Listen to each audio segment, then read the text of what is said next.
Welcome to F-Bomb Friday.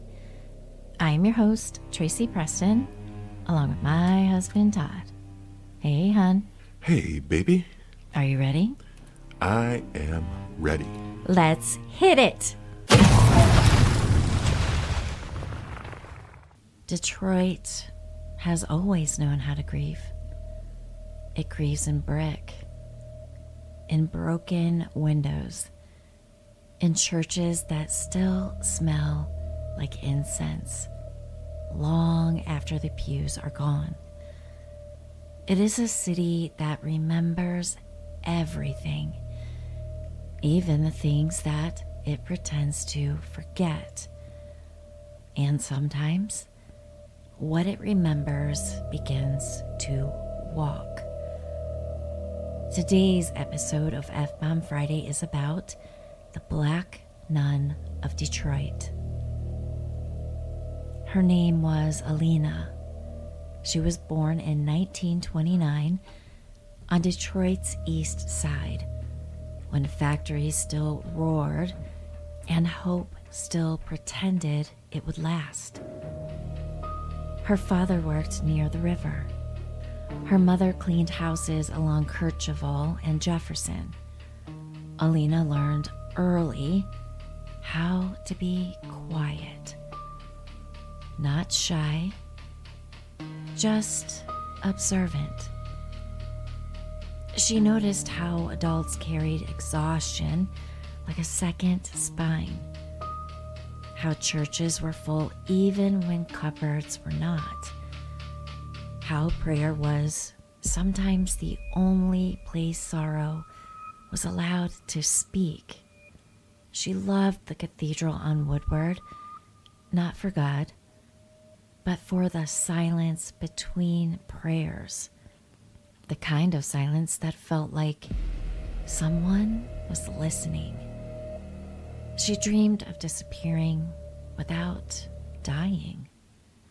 At 16, Alina said she wanted to become a nun. Her mother thought it was just a phase. Her father said nothing. But Alina had already begun sleeping with her hands folded, already waking from dreams where bells were ringing somewhere she could not see. She said God had spoken to her, but when asked what he said, she could never answer, because the truth was harder. God had not spoken. Something else had. A pull, a need, a sense that her life, as it was, would swallow her whole. The convent offered safety, structure, escape, but also disappearance. She entered the Sisters of Mercy in 1947. She took her vows at 19, and the world never called her Alina again. She became Sister Miriam of the Cross. Most nuns wore lighter colors then. Miriam asked for black. She said it reminded her of humility. Others said it reminded her of mourning. The habit swallowed her slight frame. The veil shadowed her eyes. Over time, people stopped remembering the girl beneath. She moved softly, spoke gently, rarely laughed, but she prayed longer than anyone else. And sometimes, late at night, the sisters heard her whispering in the chapel long after prayers were finished. They never heard her ask for forgiveness, only understanding. In 1953, a 14-year-old girl named Teresa disappeared near Corktown while walking to catechism. An elderly woman told police she saw Teresa speaking with a nun in black on the church steps. The nun placed a hand on her shoulder and guided her toward a side street. The description matched Sister Miriam. The convent denied everything. Miriam said she had been in prayer. No evidence contradicted her. The case went cold. Another girl vanished, then another, always near churches and always near dusk, always with rumors of a black veil. No bodies, no arrest, only absence. In 1961, a fire broke out in an abandoned rectory near the river. Firefighters never wrote what they found beneath the basement stairs, only that there was too much dried blood to explain, and carved into the wood of the stairs, God does not answer when I ask him to take it away. In 1964, Miriam requested a private confession with a visiting priest from Toledo. The priest left Detroit shaken. Years later, he wrote, quote, "She was not confessing sins.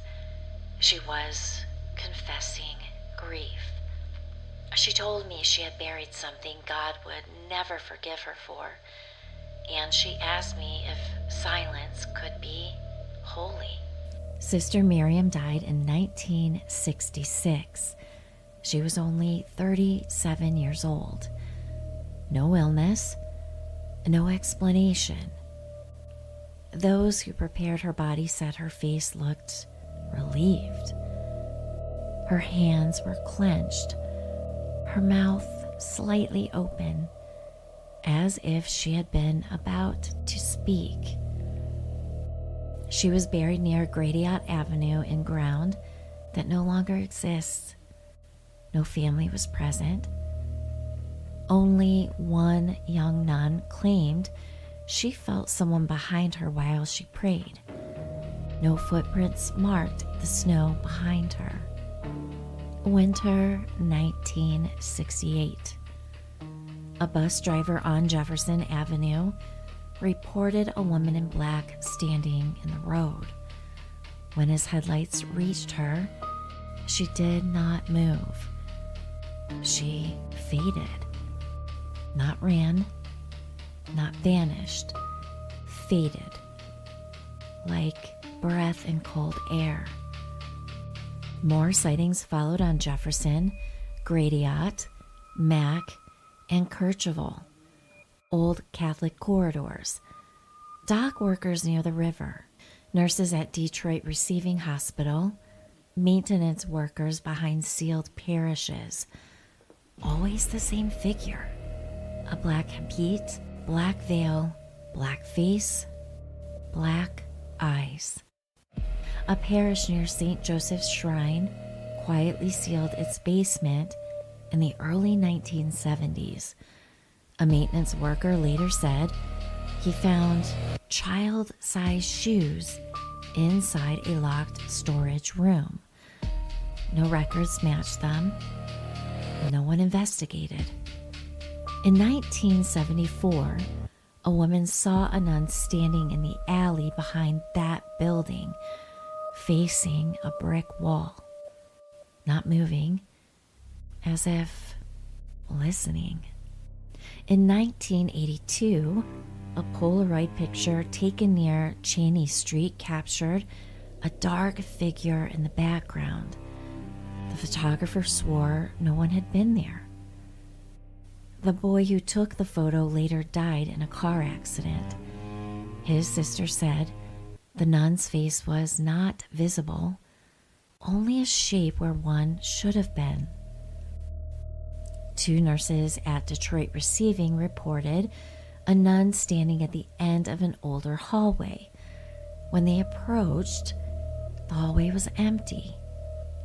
The security footage showed nothing, but one nurse said she heard a whisper. "I didn't mean to hurt them."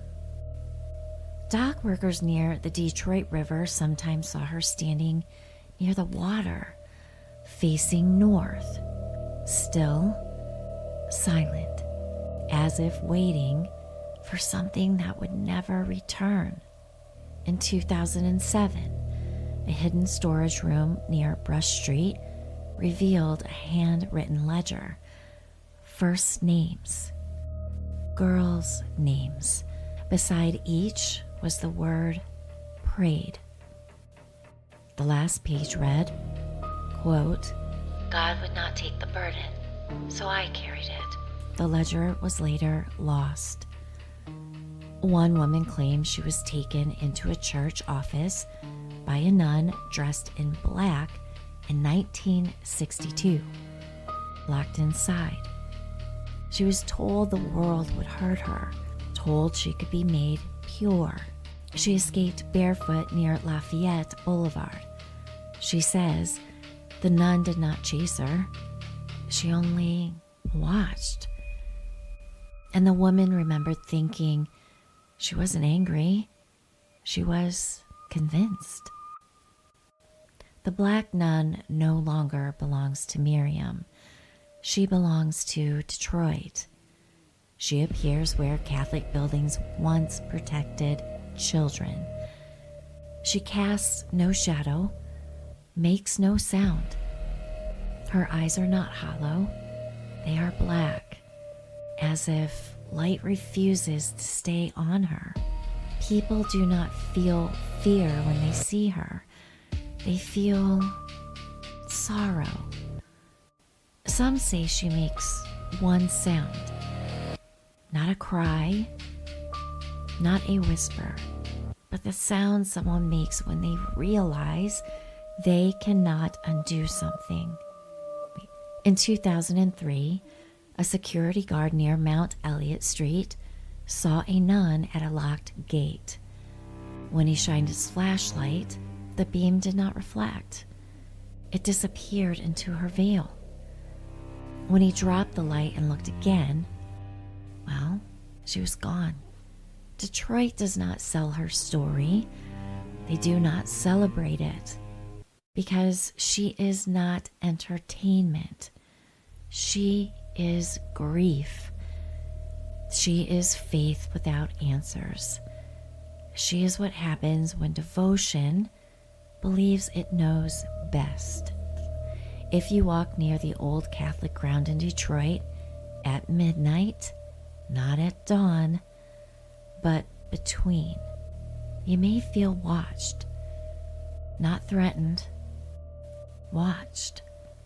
And if you turn, you may see her, not moving, not reaching, just standing, as if waiting to be forgiven, as if waiting for the city to understand. The Black Nun of Detroit is not proof, not evidence, not history.